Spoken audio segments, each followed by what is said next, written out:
Following the defection of El-Rufai to SDP yesterday, I stumbled on this tweet by one of the sons of El-Rufai. It's funny, it's the sons of El-Rufai.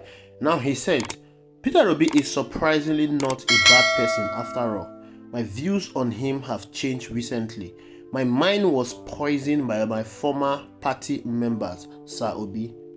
Like I brought to you yesterday, El-Rufai has dumped the APC and has decamped to the SDP. He posted it on his Facebook page. In that his Facebook post, he called on other opposition leaders to join him in SDP so they can defeat APC in 2027. Now we're going to talk about that in a separate videos because there are a lot of things that are actually going on in the background politically regarding a merger ahead of the 2027 general election. I will bring you a separate video about Mr. Peter Obi joining the SDP, but let us focus on El-Rufai joining the SDP and the sons of El-Rufai talking about his decamping to the SDP. There have been a lot of boos regarding El-Rufai dumping APC to the SDP.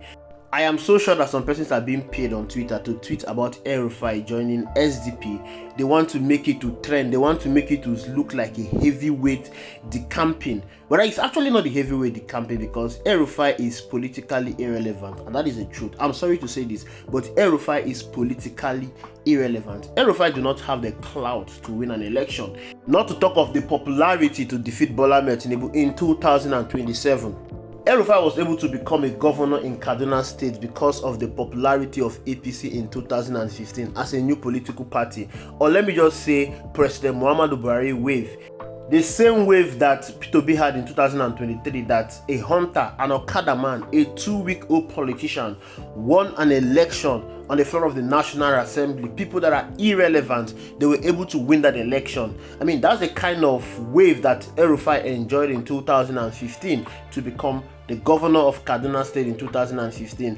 And in the subsequent election in 2019, we all know as an incumbent, he will be able to rig his way through, because El-Rufai did not really do anything substantial in Kaduna State that will make him to continue beyond 2019. Even the presidential election in Kaduna State, PDP won that election. Even the gubernatorial election, PDP won the same election, but it was rigged in favor of Ubasani. The highest chunk of vote that Mr. Peter Obi got in the Northwest is in Kaduna State. Mr. Peter Obi got 294,494 votes against APC 399,293 votes in Kaduna State. I remember vividly El-Rufai beating his chest saying that Peter Obi will not get 200 persons to attend his presidential rally in Kaduna State. But not only did more than 200 persons attend that rally in Kaduna State, Peter Obi got a whooping over 290 something thousands of votes in Kaduna State. So El-Rufai leaving the APC is not a threat to the APC, and Bola Ahmed Tinubu knows about it. That was the reason why they never took him serious. That was the reason why they ostracized him out of the APC, because they know that he has nothing to offer. Whatever clout, whatever trend that he's trying to create currently is the same trend that Kwankwaso created when he formed his own party, the NMPP. You know, a lot of persons thought that Kwankwaso would have even gotten more votes than Mr. Peter Obi.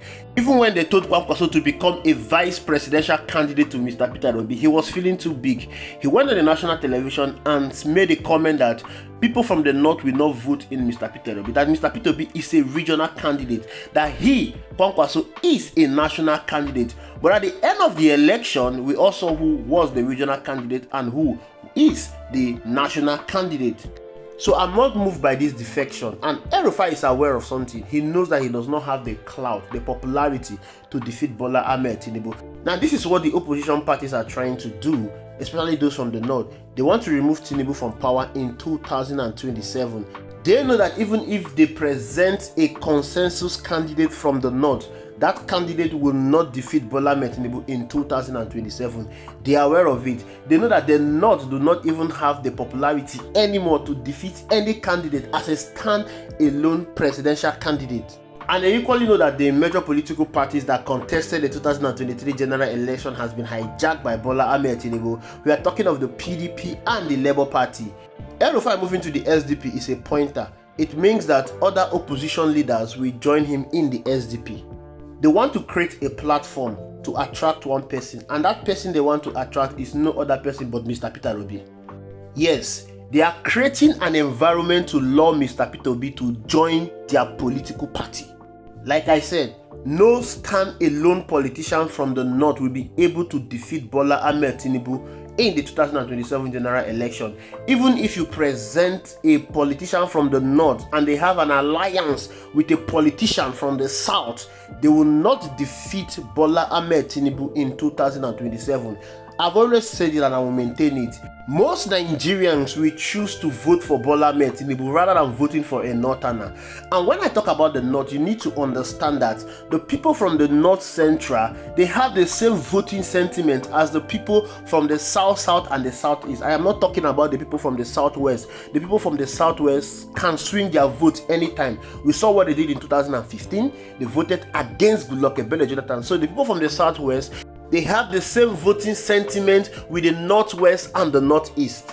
Therefore, it will be very difficult for a northerner to defeat a southern candidate, not even an incumbent Bola Ahmed Tinubu. So, what they want to do is to lure Mr. Peter Obi into the SDP.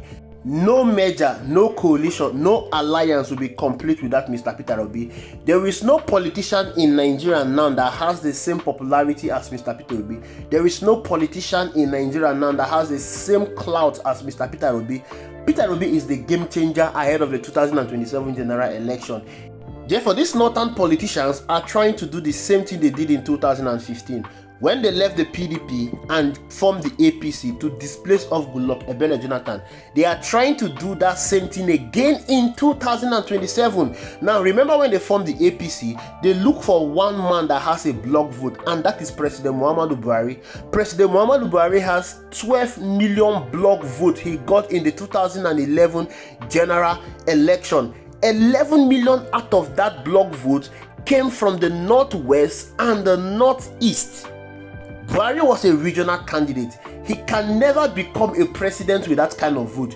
Therefore, they needed an alliance from the south. The moment the north and the southwest were able to come together, President Muhammadu Buhari became the president. All President Muhammadu Buhari needed was just an alliance from the southwest. South, southeast, and some parts in the north central voted for Goodluck Ebele Jonathan. But the case of Mr. Peter Obi is different. Peter Obi is not a regional leader like President Muhammadu Buhari. Peter Obi's popularity cuts across every part of the country. Peter Obi has a southeast, a south on a lockdown. Peter Obi went to the north central and got significant votes. Peter Obi even won Lagos State. Even in the northeast, he came second in that election. Peter Obi's influence is huge. Peter Obi's influence is massive. It is not even comparable to that of President Muhammadu Buhari. Peter Obi has a far more reach than President Muhammadu Buhari. Even with that, he won the election. If not for the corruption in INEC and the judiciary, Peter Obi would have become the president. All he needs is an alliance from the northwest, just the northwest alone, because that is the region he did not do very well.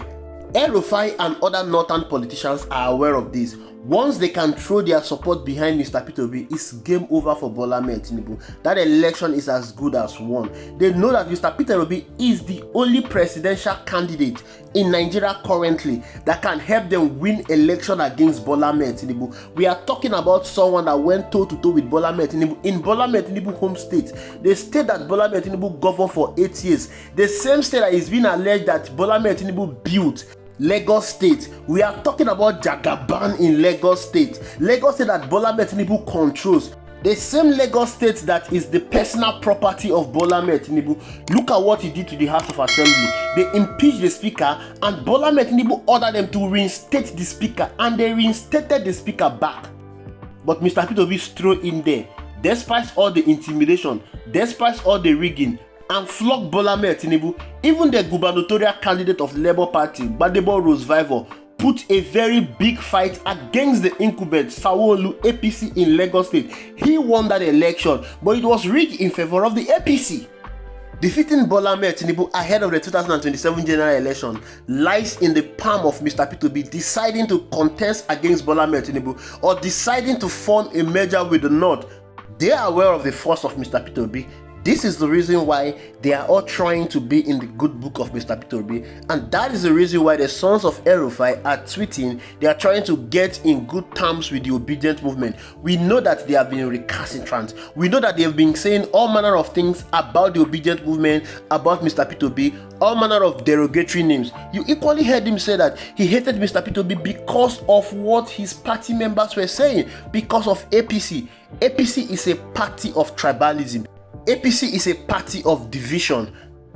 Another reason why El-Rufai has moved to the SDP is so that he can test his popularity.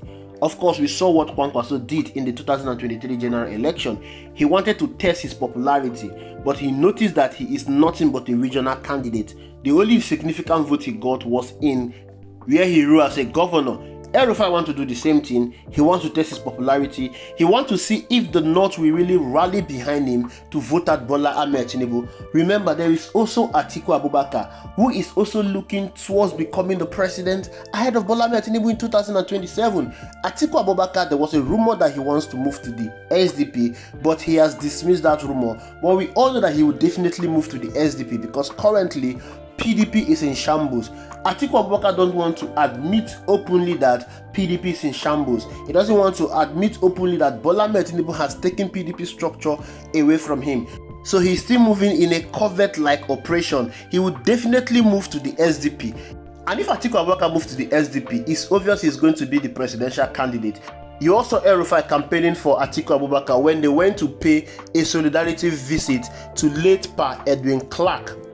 And of course, Atiku Abubakar contesting the election against Bola Ahmed Tinubu is going to be a huge defeat for him. Atiku Abubakar cannot defeat Bola Ahmed Tinubu. He didn't do that in PDP. He will not do it in any other party. Atiku Abubakar does not have that reach, that clout like Mr. Peter Obi has. He does not have that popularity to defeat Bola Ahmed Tinubu. Again, you should all understand that SDP is like a second party to Bola Ahmed Tinubu. When it was being rumored that APC was not going to give him the presidential ticket ahead of the 2023 general election, SDP was his final destination. It was rumored that he was going to move into the SDP. A lot of persons have suggested that everything that El-Rufai is doing, all the political move he's making, are nothing but distraction. Many persons have suggested that Tinubu is using El-Rufai to distract the opposition politicians. Of course, he has done what he did in PDP and the Labour Party, and he will equally do the same thing in other political parties. Therefore, we need to keep our eyes wide open with all this move. It might just be a calculated attempt to lure Mr. Peter Obi into their fold and frustrate his move ahead of the 2027 general election so as to give Bola Ahmed Tinubu an added advantage to win the election. Like I've always said and maintained, Mr. Peter Obi is the only threat to Bola Ahmed Tinubu retaining that seat beyond 2027. Atiku Abubakar is no threat. They are aware of it. That's the reason why you're seeing them attacking Mr. Peter Obi in all fronts. They know that they cannot kill Mr. Peter Obi, they cannot harm him. The only way they can take him away from the 2027 general election is by destroying his rank. They've done it to Labour Party. They've taken Labour Party away from him. If Mr. Peter Obi should join any political party or form his own political party, he would definitely create that same wave he created in 2023. They are aware of it. They know that what they did in 2023 will not happen in 2027. I am talking about INEC and the judiciary. It will not happen again in 2027. So their only way of having a successful rigging in 2027 is to take Mr. Peter Obi away from the election. They are going to make sure that they destroy every platform that Mr. Peter Obi wants to contest. So this may just be a decoy to lure Mr. Peter Obi into the SDP and throw the primaries open so they can use their dollars to buy all the delegates, and Mr. Peter Obi will not be given the presidential ticket, so that Peter Obi will not contest the 2027 general election. I am sure Mr. Peter Obi is wise, and I'm sure that whatever plan and scheme they are trying to do against Mr. Peter Obi, he is seeing it the same way every other well-meaning Nigerians are seeing it. Thank you for watching. I'll see you in the next video.